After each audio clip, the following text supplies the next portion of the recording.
Herkese selamlar. Ben Elif Gökçe. Somatik Sohbetlere hoş geldiniz. Bu videoda Tayland DTV'si yani Destination Thailand vizesi nedir ve kimler alabilir, başvuru süreci nasıldır onları anlatacağım. Ben şu anda Tayland DTV vizesiyle Tayland'da yaşıyorum. Yaklaşık bir ay önce buraya yerleştim. Tayland DTV vizesi hakkında tüm bilgileri hem de kendi sürecimi anlatmaya çalışacağım bu video boyunca. Tayland DTV vizesi, Destination Thailand vize nedir? 5 yıl boyunca geçerli olan ve Tayland'a sınırsız giriş çıkış hakkı tanıyan bir vize türüdür. Her girişinizde 180 gün yani 6 ay size kalma hakkı tanır. 6 ayın sonunda ülkeye tekrar giriş çıkış yaparak bir 6 ay daha süreyi uzatarak bu şekilde devam ettirebiliyorsunuz. Tayland içindeyken hiç ülkeye giriş çıkış yapmadan süreyi uzatabilir miyim diye merak ediyorsanız, evet, bir yıl içerisinde bir defaya mahsus olmak üzere yaşadığınız yerdeki göçmenlik bürosuna gidip süreyi 180 gün daha uzatabiliyorsunuz. Tayland DTV vizesi teknik olarak uzun dönem kalmanıza imkan sağlayan bir turist vizesidir. Tayland DTV vizesine kimler başvurabilir? Dijital göçebe vizesi aslında. Yani uzaktan yaptığınız bir işiniz varsa, online çalışıyorsanız bu vize türüne başvurabilirsiniz. Bunların haricinde online bir iş yapmıyorum, uzaktan çalışmıyorum ama yine de bu vizeye başvurabilir miyim derseniz, evet başvurabilirsiniz. Tayland DTV vizesi iki farklı başvuru seçeneği sunuyor. Bunlardan bir tanesi workation yani iş, çalışma anlamında. Diğeri de education yani eğitim anlamında. Tayland'da bulunan bir okuldan, bu okullar neler? Muay Thai, dövüş sanatları, yemek kursları, Tayland yemek kursları ya da sağlıkla ilgili bir okul olabilir ya da bir tedavi alıyor olabilirsiniz, alacak olabilirsiniz Tayland'da bulunan bir sağlık kurumundan. Ya da dil kursu. Bunların başvuru süreçleri elbette değişiyor. Hepsine detaylıca değineceğim. Başvuru şartları genel olarak birbirine benzese de bazı noktalarda ayrılıyor elbette ki. Yani uzaktan çalışan için farklı belgeler, farklı gereklilikler istenebiliyor. Ya da bir Muay Thai kursuna, yemek kursuna ya da bir dil kursuna kayıt olarak bu vizeye başvuruyorsanız orada da yine farklı gereklilikler var. Yine bunlara da detaylıca değineceğim. Önce workation'ı anlatmak istiyorum. Ben çünkü workation kategorisinden başvurdum. Kendi şirketim var. Uzaktan çalışıyorum. Tamamen uzaktan yönettiğim, online çalıştığım bir işim var.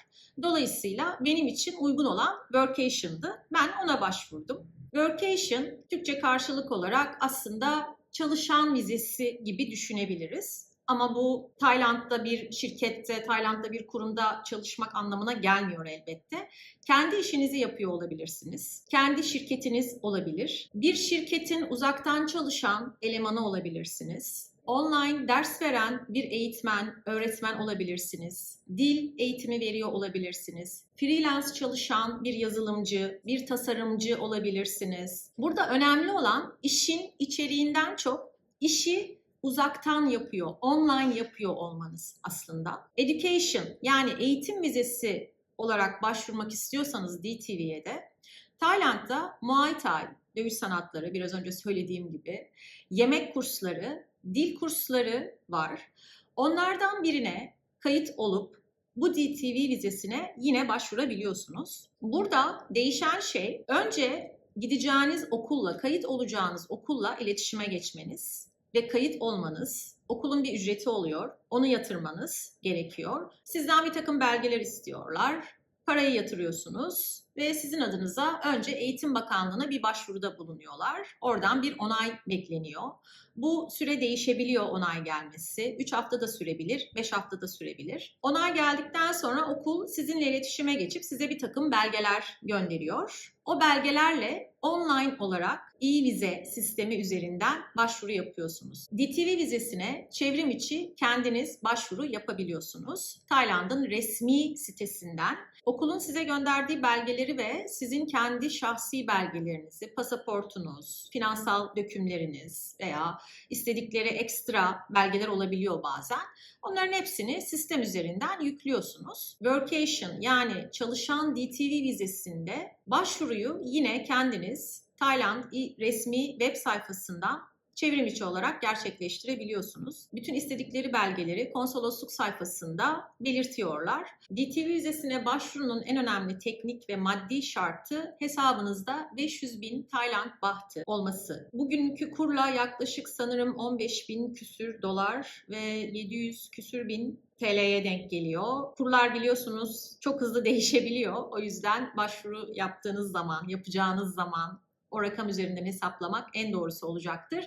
Burada değişmeyen tek rakam Tayland bahtı. 500.000 baht. Bu kesindir. Yani 500.000 baht karşılığı TL, dolar. Birden fazla hesabınız olabilir. Hesaplarınızın 2 tanesinin, 3 tanesinin dökümünü alıp toplamında yine 500.000 bahta karşılık gelecek bir rakam, dolar veya TL, her neyse sizin bankadaki birikiminiz. Vizenin onay süreci konsolosluklara göre değişkenlik gösterebiliyor. Dolayısıyla o vizeniz onaylanana kadar hesabınızda tutmanız çok daha iyi olacaktır parayı. Çünkü orada görmek istediği şey Tayland hükümetinin Tayland'da kaldığınız süre boyunca kendinizi geçindirebileceğinizi kanıtlamanızı istiyor aslında. Bir finansal yeterlilik görmek istiyor. Çalışan vizesi kategorisinde başvurduysanız kendinize ait bir şirketinizin olması gerekiyor mu? Hayır, gerekmiyor elbette. Freelance çalışan biri de olabilirsiniz dediğim gibi veya bir şirketin uzaktan çalışan bir elemanı da olabilirsiniz. Burada sunacağınız belgeler de çalıştığınız iş, yaptığınız iş özelinde. Şirket sahibiyseniz şirketinizle ilgili dokümanları yükleyeceksiniz sisteme. Freelance çalışıyorsanız yaptığınız iş sözleşmeleri, daha önce son yaptığınız belki işlerin faturaları, bunları gösterebilirsiniz kanıt olarak. Veya bir şirketin uzaktan çalışan elemanıysanız yine iş sözleşmeniz, maaş hesabınız, bunları kanıtlayacak belgeleri koyabilirsiniz başvuru dosyanıza. Diyelim ki bankada 500.000 bahta denk gelen paranız var. İşle ilgili başvuruyorsanız işle ilgili dokümanlarınızı hazırladınız. Bu da cepte diyelim. DTV'ye nasıl başvuracaksınız? Konsolosluğa gitmek gerekiyor mu? İlk başvuruda hayır. Çevrim içi olarak başvurabiliyorsunuz. Resmi web sayfasının adresini açıklamalar kısmına ekleyeceğim. Oradan kendiniz de girip bakıp kontrol edebilirsiniz. Çevrim içi olarak siteye giriyorsunuz ve oradan bir hesap oluşturup başvurunuzu adım adım gerçekleştirebiliyorsunuz. Siteye girdiğinizde zaten oldukça basit hazırlanmış tüm adımlar, adım adım sizi yönlendirecek şekilde, çok karmaşık değil. Sisteme yüklediğiniz belgelerin İngilizce olması gerekiyor. Ya İngilizce alabilirsiniz bu belgeleri alacağınız yerlerden ya da çeviri yaptırabilirsiniz sisteme yüklemeden önce. Bu arada hem orijinalini hem İngilizce çevirisini yüklemek daha iyi olacaktır. Sisteme girdiniz, hesabınızı oluşturdunuz, belgelerinizi yüklediniz, geldik ödeme adımına. Tayland DTV'nin başvuru ücreti 400 dolardı. Şubat 2026'da başvurdum. Yani birkaç ay önce başvurduğumda. Bu rakamlar her zaman söylüyorum değişebilir. O yüzden her zaman başvuru günündeki güncel rakamları baz alın. Ödemeyi de yaptıktan sonra size işleminizin devam ettiğine dair bir mail geliyor. Hani başvurunuz alındı, size en kısa zamanda haber verilecek diye. Şimdi kendi sürecimi anlatmak istiyorum. Videonun başında söylediğim gibi ben workation yani çalışan vizesine başvurdum. Bir şirketim var. Şirket evraklarımı, banka hesaplarımı, finansal dökümlerimi, pasaportunun fotokopisi hepsini bir dosyada topladım, sisteme yükledim ve başvuru ücretini ödedikten sonra başvurumun alındığına dair bir mail geldi. Daha sonra beklemeye başladım. Yaklaşık 4 hafta sonra bir mail aldım konsolosluktan, Tayland, Türkiye, Ankara konsolosluğundan. Benimle online çevrim içi bir görüşme yapmak istediklerini söylediler ve ekran paylaşabileceğim bir bilgisayardan bağlanmamı istediler ve randevu verdiler. Sonra randevu günü online bağlandık. Birkaç soru sordular. Aslında hepsi başvuru dosyamda bulunan sorulardı ama sanırım yine de bir check etmek istediler. Gerçekten o kişi misiniz? Gerçek insan mısınız? Değil misiniz diye. Sonra da ekranımı paylaşmamı istediler. Ben online eğitmenlik yaptığım için derslerimden örnek görmek istediler. Açtım. Bir kayıtlı arşivim var zaten. Oradan açtım, izlettim. Daha sonra teşekkür ettiler ve en kısa zamanda size bilgi vereceğiz, olumlu ya da olumsuz diyerek görüşmeyi sonlandırdık. 3 gün sonra bana vizeniz onaylandı diye mail geldi. 5 yıllık uzun dönem kalabileceğim DTV vizemi almış oldum böylece. Şimdi benim sürecim böyleydi. Farklı örnekler var mı? Evet, var. Bazen görüşme istemeyebilirler fakat sizden ekstra belge isteyebilirler. İşinizle ilgili veya finansal yeterliliğinizle ilgili ya da o anda sizin durumunuza özel istedikleri ekstra belgeler olabilir. Süreç de yine çok daha farklı olabilir. Başvuru yaptıktan sonra 2 hafta sonra da onay alabilirsiniz veya 5 hafta, 6 hafta beklemeniz de gerekebilir. Burada başvuru yapılan konsolosluğun önemli olduğunu düşünüyorum ben. Tayland DTV vizesine Tayland içinden başvurmamanız gerekiyor. Kendi ülkeniz neresiyse oranın konsolosluğundan başvuru yapmanız gerekiyor. Tayland içinden başvursanız bile vizeniz çıktıktan sonra DTV vizenizi aktif edebilmek için her halükarda ülkeye giriş çıkış yapmanız gerekecek. Tayland hükümetinin önerdiği ve benim de yine birçok farklı kaynaktan doğruladığım bilgi, ikametgahınız neresiyse kendi ülkenizde oradaki konsolosluktan başvuruyu yapmanız.